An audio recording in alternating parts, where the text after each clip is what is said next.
Bueno, aquí de vuelta, segunda parte del video sobre la organización del sistema educativo. Nos habíamos quedado en la ley 1420 de 1884.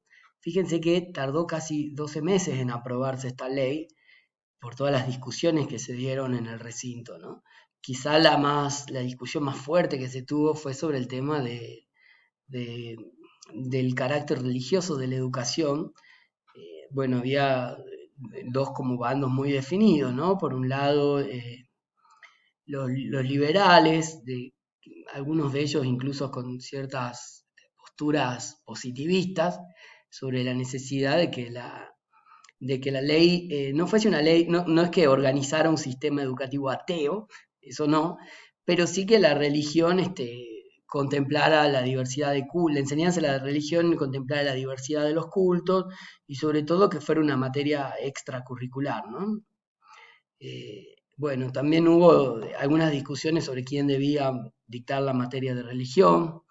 Finalmente esas discusiones de alguna manera se condensan en el artículo 8 de la 1420, que bueno, después las invito a que lo lean, ¿sí? Bueno, eso por un lado. Luego, no mucho después, también en este afán, ¿no? de organizar administrativamente los sistemas educativos, se sanciona otra ley muy importante, sobre todo para nosotros, teniendo en cuenta que este profesorado sobre todo apunta a la formación en educación superior. Es la famosa ley Avellaneda. Avellaneda, porque es Avellaneda, Nicolás Avellaneda, quien fuera presidente de la República, el que promueve la discusión de esta ley en el Congreso, ¿no? Y tiene que ver sobre todo con generar un sistema administrativo común para las universidades. En este momento había dos universidades nacionales nada más, que de hecho antes eran provinciales, pero que se nacionalizaron años antes. De hecho, creo que la de Buenos Aires se nacionaliza en el 81. Había solo dos, ¿no? La Universidad Nacional de Córdoba y la Universidad Nacional de Buenos Aires. Después se van a empezar a crear algunas más, pero en este momento eran solamente estas dos. Y bueno, lo que garantizan es que haya un marco administrativo común y que los estatutos de ambas universidades se ajusten a ese marco administrativo común. Si bien la ley garantiza la autonomía y el autogobierno de las universidades, es decir, la capacidad de elegir a través de sus distintos, de los docentes y sus propios consejos superiores y luego consejos directivos, que son los órganos de gobierno de las universidades, lo cierto es que la discusión, por ejemplo, que Avellaneda aprobaba, ¿no? Es decir, Avellaneda quería, por ejemplo, que se hicieran concursos públicos para la cobertura de los cargos docentes. Esta discusión va a quedar para más adelante. Y si bien es cierto que antes de la reforma del 18, la reforma universitaria del 18, ya habían experiencias de concursos de cargos docentes, lo cierto no va a ser hasta esa reforma, hasta ese año, que se va a discutir seriamente la cuestión de los concursos docentes, de cómo deberían estar compuestos los distintos claustros, cómo debían participar los claustros en el cogobierno de la universidad, ¿no? Y sobre todo el claustro estudiantes y graduados, que es la gran discusión de la reforma, ¿no?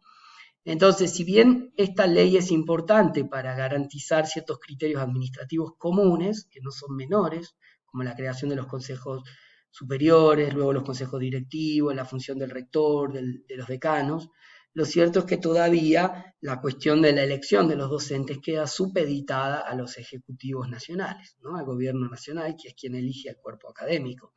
Y por eso esta ley, si bien organiza algunas cuestiones administrativas y burocráticas, lo cierto es que es fuertemente conservadora en el sentido de que no democratiza el acceso a la cobertura de cargos, ¿sí? Y esto es todo un tema, pero tenemos que leer también a esta ley Avellaneda como un antecedente necesario de lo que después van a ser la reforma universitaria del 18, ¿no? Así que bueno, en principio esto ténganlo en cuenta cuando vayamos a hacer la ese foro número 1 sobre el tema de la ley, perdón, sobre la reforma universitaria. Otra ley no menor, muy importante también, es la famosa ley Lainez, se llama así por el senador Lainez de Buenos Aires, la provincia de Buenos Aires, que va a girar al Congreso este proyecto de ley que tenía como iniciativa crear escuelas nacionales en el territorio. ¿Por qué? Recuerden que la 1420, si bien se aplica a los territorios nacionales y va a terminar siendo como un marco legal para todas las provincias y sobre todo para el accionar del Estado nacional en las provincias respecto a la educación, lo cierto es que cada provincia tiene jurisdicción sobre su sistema educativo. Y el problema es que esto genera fuertes desigualdades respecto a la capacidad económica de cada provincia de crear escuelas en sus territorios. Y esto lo que genera es fuertes asimetrías en los índices de escolarización, en los índices de egreso y sobre todo en los índices de analfabetismo en las distintas regiones, ¿no? En el libro les comentan, por ejemplo, las diferencias entre la cobertura que había en la ciudad de Buenos Aires, en la provincia de Buenos Aires y en otras provincias, por ejemplo, en el NOA, ¿no? Y la verdad que son muy fuertes las diferencias. También en los índices de analfabetismo.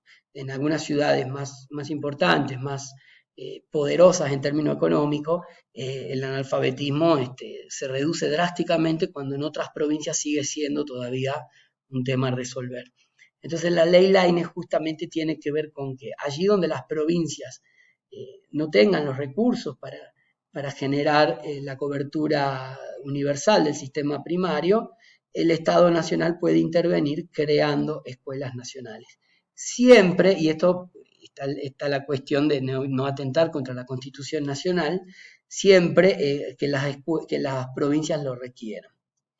Y va a ser una cuestión porque una de las cosas que se le critican a la ley Lainez es justamente que muchas veces atentaba contra la cuestión del federalismo, ¿no? Es decir, contra la independencia de las provincias para determinar el tema de sus sistemas educativos. No obstante, fue realmente una ley muy importante porque amplió la cobertura del sistema primario y realmente logró llegar a lugares donde las provincias por distintos motivos no podían. Entonces, realmente el balance es positivo, digamos, más allá de estas cuestiones que les comento. Creo que había un cuadrito, acá está, miren, acá hay un cuadrito muy interesante que nos muestra el libro sobre las escuelas y los maestros por jurisdicción, ¿no? Y donde vemos claramente que, bueno, si bien las provincias más chicas, las provincias del interior, son provincias menos pobladas, lo cierto es que la cobertura de escuelas y de maestros resultaba un problema en este sentido también, ¿no? Y esto lo podemos ver aquí en este cuadrito. Y esto ya es cuando se relevan las escuelas Lainez, ¿no? Y fíjense, provincias como Buenos Aires, las escuelas Lainez, las escuelas nacionales van a ser poquitas significativamente en comparación con las provinciales. Pero en algunas provincias, por ejemplo, ¿no? Acá tenemos San Juan, tenemos San Luis, Salta, fíjense Salta, ¿no? Resulta mucho mayor el número de escuelas nacionales que el de escuelas provinciales. Y esto lo que muestra de alguna manera es la escasa posibilidad que tienen estas provincias de sostener sus propios sistemas educativos y por eso la necesidad de no les diría ya refuerzo, sino casi de participación mayoritaria de las escuelas nacionales para garantizar el acceso universal a la educación, ¿no? Recuerden que estos cuadritos después los tienen para revisarlos. Bueno, entonces, como balance y ya cerrando un poco este video, que se nos hizo un poquito largo, tenemos que pensar la cuestión de la educación y la democracia. La sociedad argentina vive a finales del siglo XIX una profunda transformación, por dos cuestiones. Primero, por el mismo proceso de construcción de lo que implica una sociedad moderna y la unificación del Estado Nacional, pero segundo, esto en el marco de la inserción de Argentina al mercado internacional y el crecimiento extraordinario en términos económicos que esto significa. Crecimiento que no implica necesariamente desarrollo, porque en algunos casos el crecimiento ha sido muy desigual según las provincias y según los sectores sociales, ¿no? Entonces, también hay que tener en cuenta esto que menciona Botana, ¿no? Que coexisten en todos los gobiernos conservadores dos repúblicas. Una república abierta, liberal, que posibilita el comercio, la circulación, hasta ahí nomás la expresión de ideas, pero eh, una república abierta en ese sentido. Y por otro lado, una república restrictiva, ya que el poder y las decisiones públicas se toman solamente por los sectores de la élite, ¿sí? Y quedan excluidos de estas decisiones y de esta participación amplios sectores de la clase media, ¿no? Que es pujante, que está también creciendo en función del crecimiento económico del modelo agroexportador, y los sectores populares, que en su mayoría en las grandes ciudades son inmigrantes, ¿no? Entonces quedan excluidos del, de las decisiones políticas. A medida que se expande el sistema educativo, avanza la alfabetización, bueno, estos sectores también van a empezar a pedir mayor presencia y mayor participación en los actos de gobierno, ¿no? Esto lleva, por ejemplo, a la formación de la Unión Cívica Radical, a su extendida llegada en distintos lugares de las provincias, bueno, a las tres insurrecciones que genera el radicalismo en esta época. Y por último, a la necesidad y de los propios gobiernos conservadores, que bueno, encuentran eco en la figura de Roque Sáenz Peña, de habilitar los procesos de legitimidad del gobierno. Y esto va a llevar inevitablemente a la discusión de la reforma de la ley Sáenz Peña, de la obligatoriedad del voto masculino, ¿no? Con todo lo que esto implica, y también que va a habilitar procesos de discusiones al interior de la educación, sobre todo en las universidades, que como habíamos dicho, bueno, estaban bajo este proceso de ampliación, de expansión fuerte, ¿no? de las universidades durante finales del siglo XIX, pero que no veía un correlato en la expansión de la participación democrática al interior de los gobiernos de las universidades.